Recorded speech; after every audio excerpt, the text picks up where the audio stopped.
Suffering for years, Kratos, the once great general, now known as the Ghost of Sparta, had pledged himself as a champion to the gods of Olympus.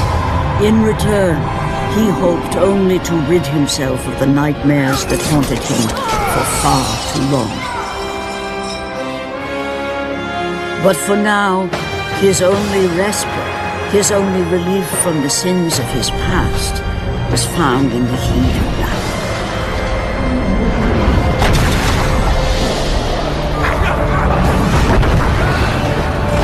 And on this day, Kratos had been called upon by the gods to confront an unthinkable evil, unleashed on the city of Attica by the invading Persian army.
What evil have you wrought on this city, Persian? Evil? It is not evil that I bring, Spartan. I bring the might of Persia and the sacrament of purification. As we speak, my basilisk cleanses this land so that it may embrace the glory of the Persian Empire. Olympus has sent a message, and I am here to deliver it. Then you are just a messenger. So take this message back to your little gods. It will take more than a pathetic Spartan to stop the power of the Empire.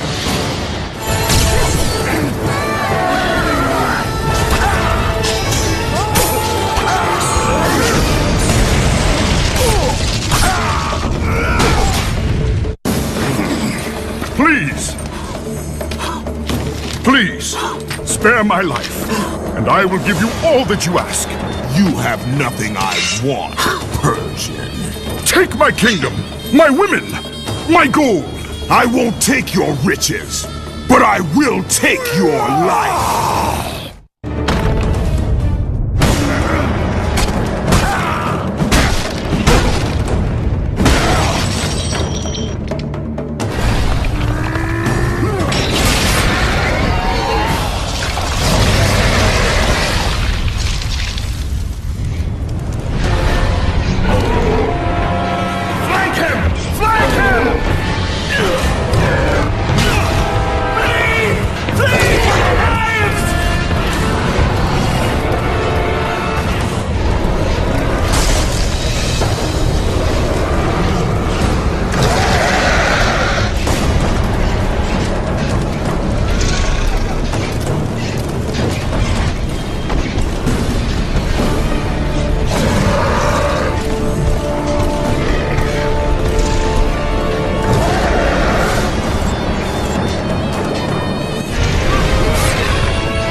Fulfilling his commitment to the gods, Kratos defeated the basilisk brought forth by the Persians. But this small victory would not satisfy the man who had come to be known as the Ghost of Sparta. Is this all you would have me do? Is there nothing else?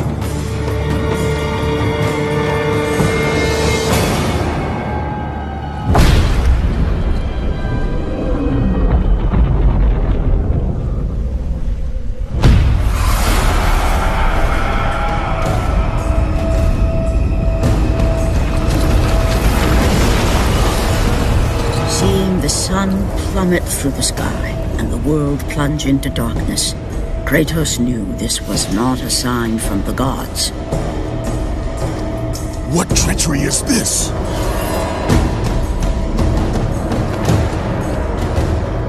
Setting his sights on the glowing horizon, Kratos made his way toward the mysterious light.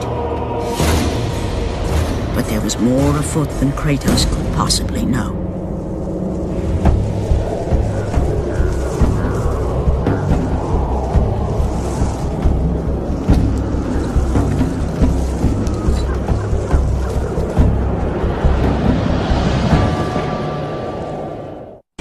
In the darkness, Morpheus, the god of dreams, awakened to a world where he and only he wielded power. The land was slowly overrun by a black fog that engulfed everything. And as Kratos approached the temple, it became clear that the task ahead was more than he could have ever imagined. Once again, the strange, lingering melody could be heard through the black fog of Morpheus, haunting Kratos. The temple on which Kratos stood was the sun chariot of Helios, the very chariot that the fire steeds pulled across the sky every day, allowing the brilliance of Helios to shine down on all mankind. Kratos. Athena! What madness has befallen us? Kratos, there is not much time. Olympus needs you. I grow tired of the gods' requests, Athena. I have given enough. Now take these nightmares from my head. It is not for you to say when your servitude ends. You will earn your freedom in time. But for now, Olympus needs your unquestioning obedience. The god of the sun has been torn from the sky. This temple on which you stand is the chariot of Helios. Without their master to reign them, the fire steeds have driven the sun chariot into the earth. And without Helios, there is no one to keep Morpheus from seizing permanent power. Many of the gods have fallen to a deep slumber.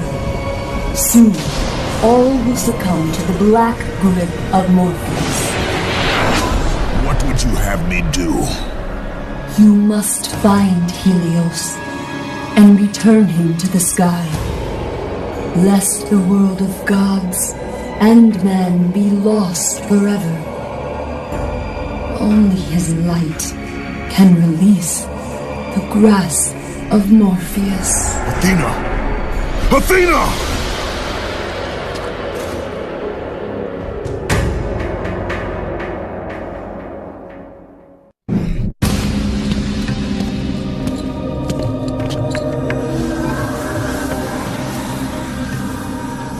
I am grateful you have come, Ghost of Sparta. The Titan Atlas has been freed from the pits of Tartarus, and has taken my brother Helios from his rightful place in the sky. What does Atlas want with the sun god? Helios holds within him the power of the sun, a power so great it can destroy the world. It cannot be trusted in the hands of a Titan. Please, take the sun shield from his throne, walk through the gates of Olympus, and you will find me. Hurry, Kratos. Even now, my brother suffers at the hand of Atlas. As Kratos stepped out into the eternal night, much had changed outside the temple. Morpheus grew ever stronger as his harbingers of darkness continued their relentless march.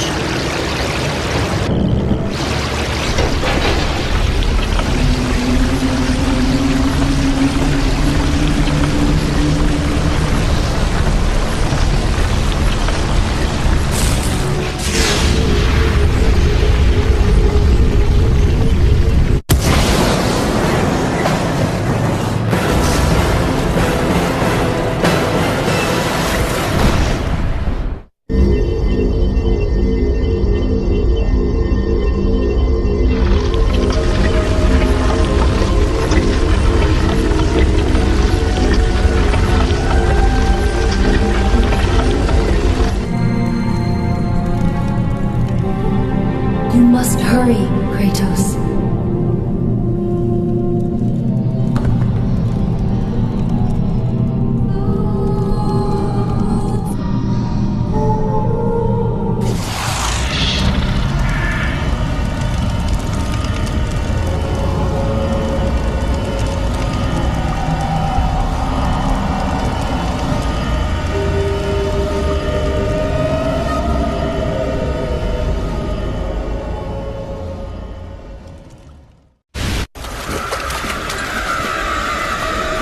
As Kratos entered the cave, Eos, goddess of dawn and sister to Helios, sat above him, visibly weakened by the absence of the sun. All glory be to Lord Zeus for granting you safe passage to me. The king of the gods does not aid me, Eos. I am but a slave to Zeus and Olympus. Save my brother Kratos, and he will convince Zeus to release you and rid you of the horrors of your past. I give you my word. The gods have broken their word to me many times. Forgive me if I find it hard to believe your promises. Be that as it may, Kratos. The primordial fire is almost out.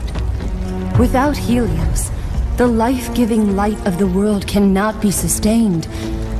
If you do not find him, only darkness and death awaits all of us.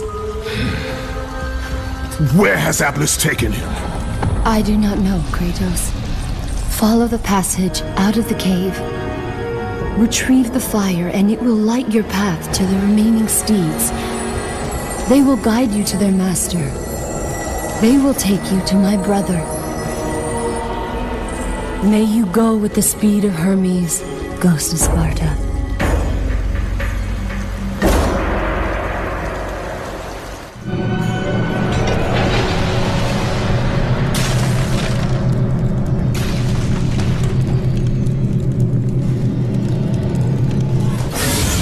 And again, the melody returned, and it almost seemed familiar.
As Kratos left the temple, he was assaulted by the army of Morpheus, and again he heard the haunting melody. But this time, He recognized it as the song of his daughter, Calliope. Calliope? My daughter, where are you? Calliope!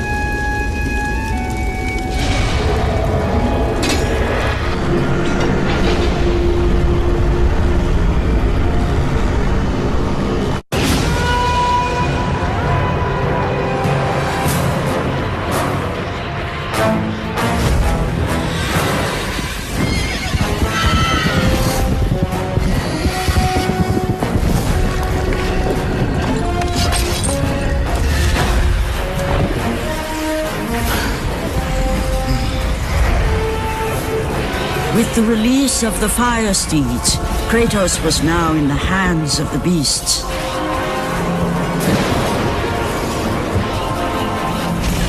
And where they would take him, he did not know.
As the steeds pulled Kratos away from the grip of Morpheus, they crossed into the underworld.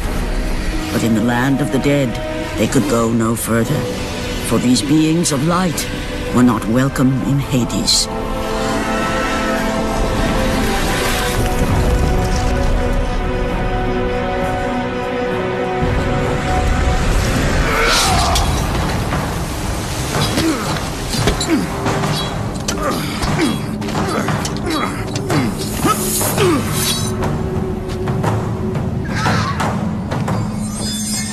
Kratos found himself on the very edge of Hades, the land where no mortal had set foot.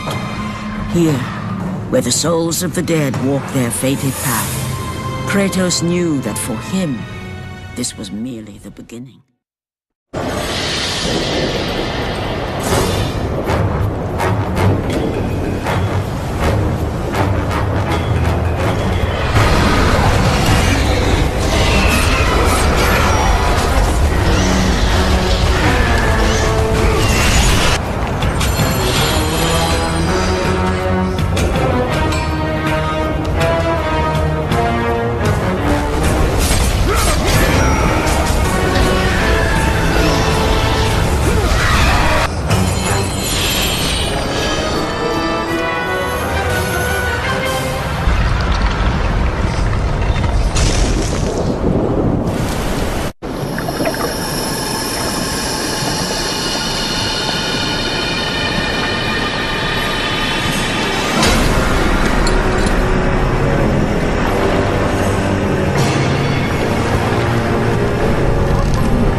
Slave to no one, Charon.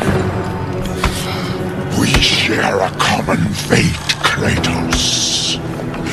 The gods will release neither of us from our torture. Be gone! It is not yet your time, mortal.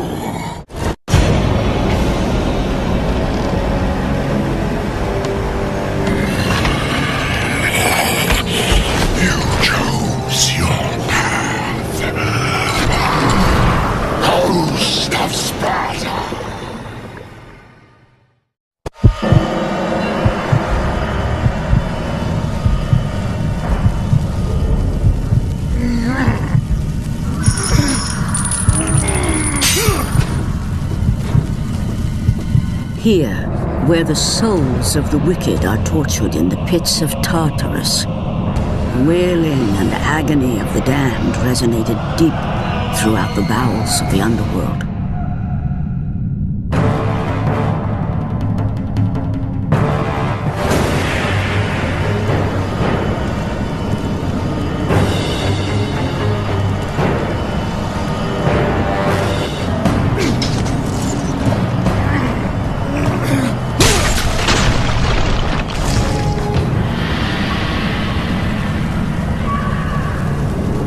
Kratos saw before him the remnants of the old rulers of Earth, the mighty Titans. Defeated by the gods and enchained in the depths of Tartarus, they suffered their unjust penance. And for their torment, it was well known that these immortal beings hated the Olympians with immeasurable fury. By the hands of Zeus, the Titans had been bound and shackled in their torment for 1,000 years, with no hope of escape. Now the chains that once held the Titan Atlas lay broken, and only one question plagued the thoughts of Kratos. Who will release such evil?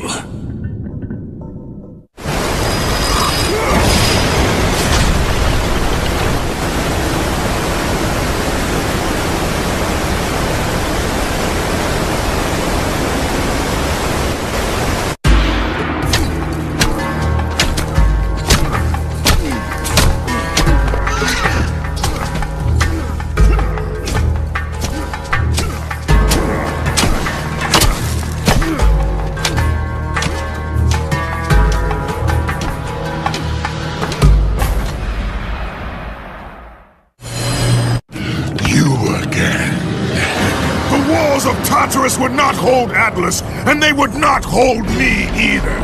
The gods have obviously taken pity on their slave. You underestimate me, Charon. This time I will not be so merciful.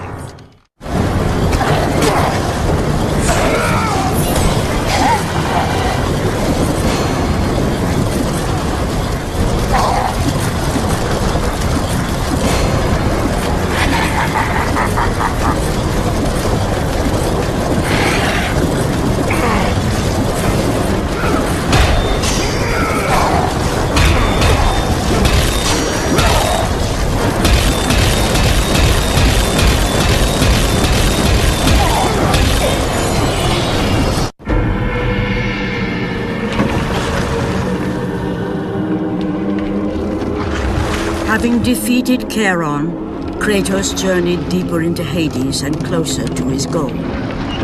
For in the distance, the bright light of Helios illuminated all of the underworld.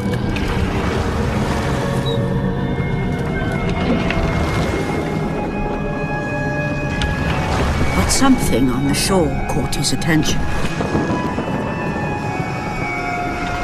And to Kratos, it almost seemed an apparition. Calliope! Upon seeing his daughter, Kratos realized that all that he had been working for, all that he had wanted, was within reach. Years of service to the gods had not delivered him from his pain, never had it eased the burden of his past. And now, Calliope was found. Calliope!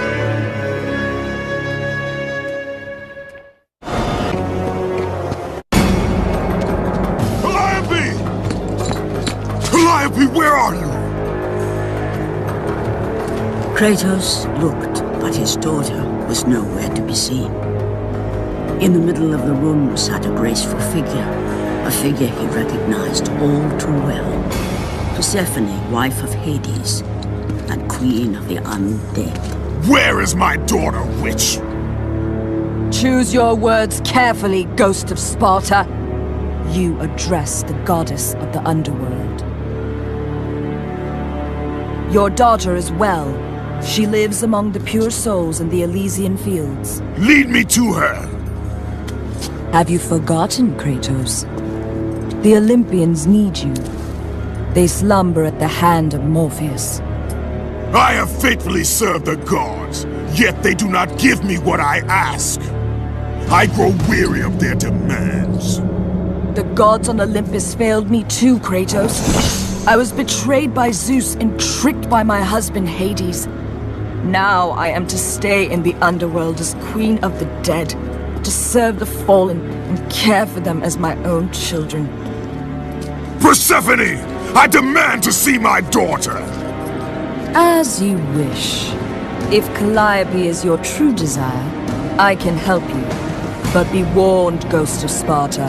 The world of man will suffer because of your choice. I care little for the world and its suffering! Where is she? If you are to see your daughter again, you must become worthy of Elysium.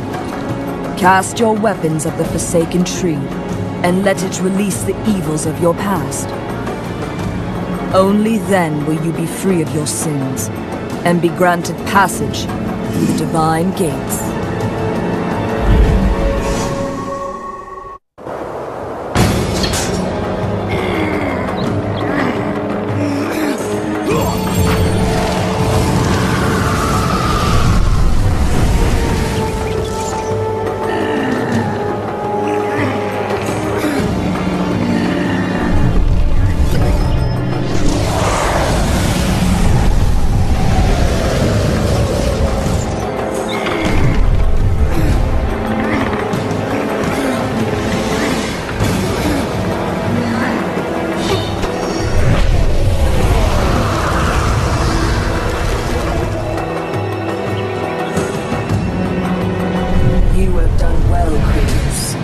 Walk through the portal and find the one you seek.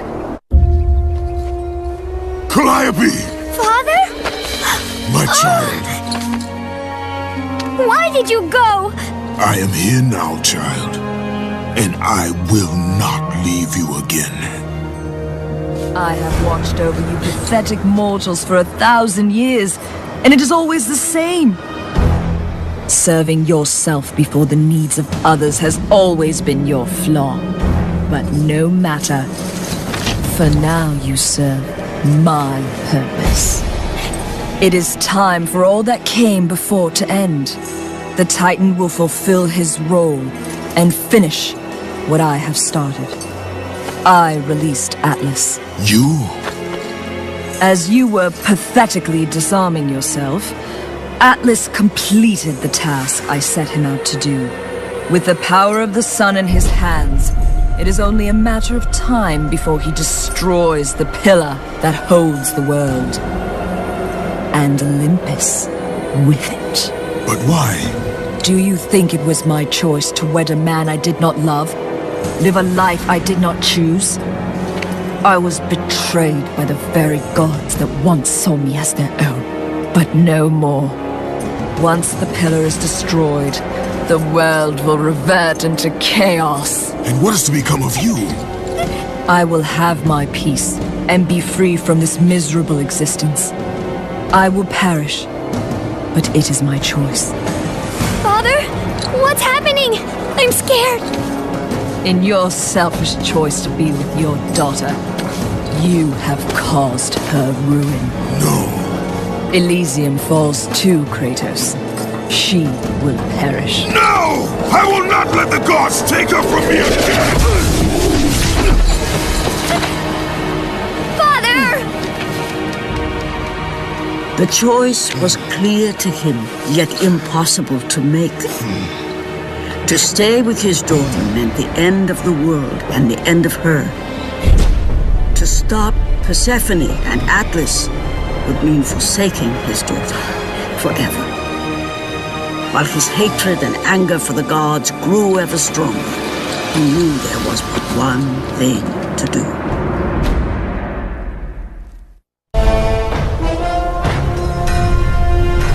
Father, please!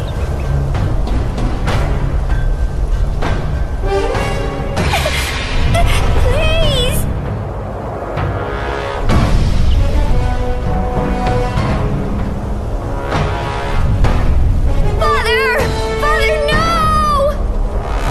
Become the monster he once was.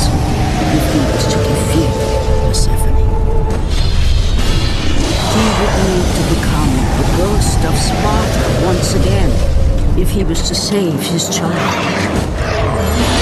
He would need to sacrifice his life so that she may live.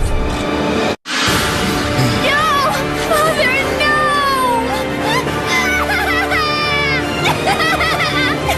At that moment, Kratos knew his destiny was not with Calliope. The fates were never that kind.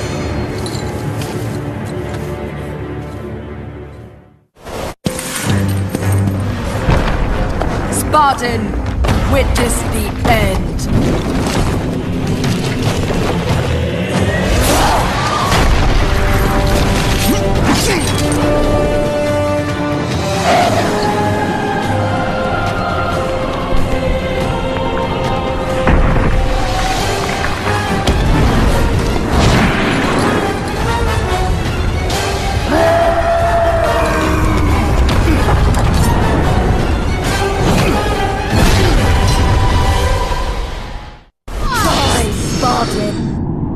Go to her. Be with her. Leave this world behind. Atlas!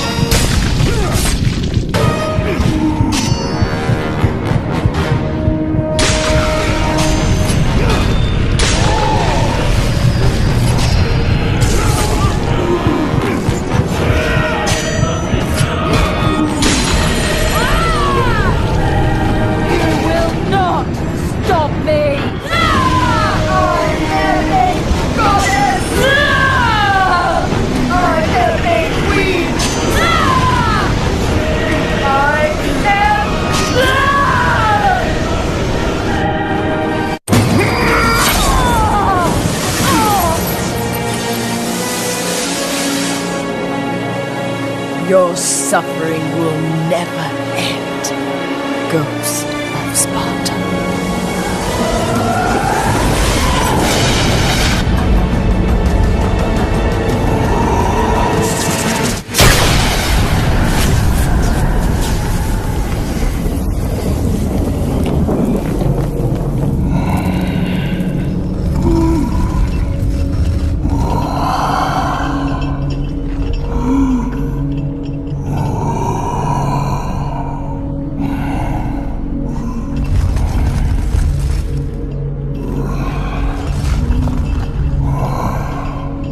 Perhaps you believe the Olympians will help you.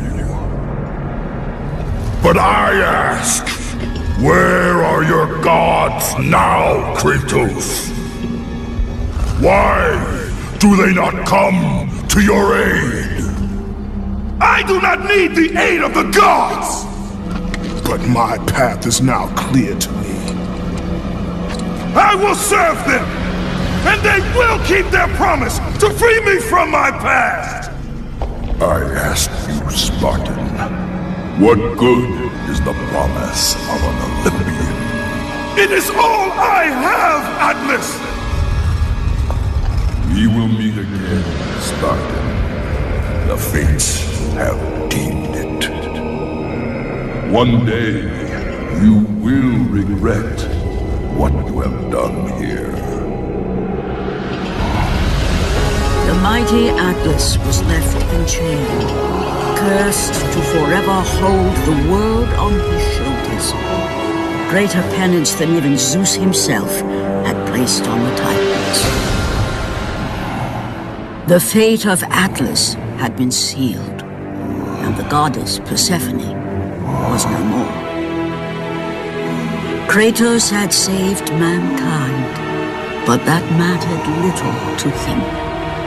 By forsaking his daughter, he had abandoned the only person he ever cared for. What he had long sought and finally found was now forever lost.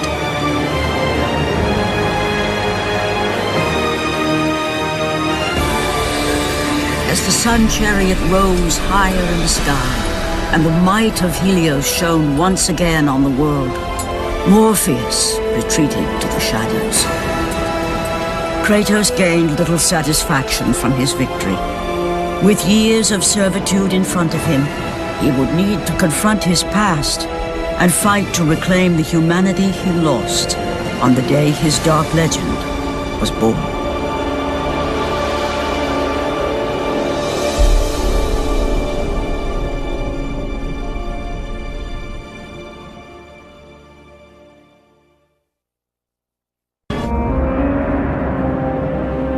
The dire toll of his relentless battles finally caught up with him as Kratos fell from the chariot to the earth.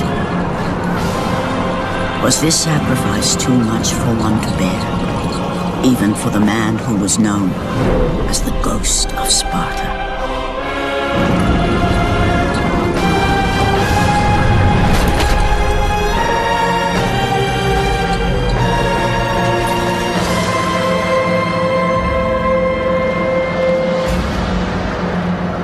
He has again served us well, Athena. He is a remarkable mortal. He is weak. Shall we help him? He'll live. They must.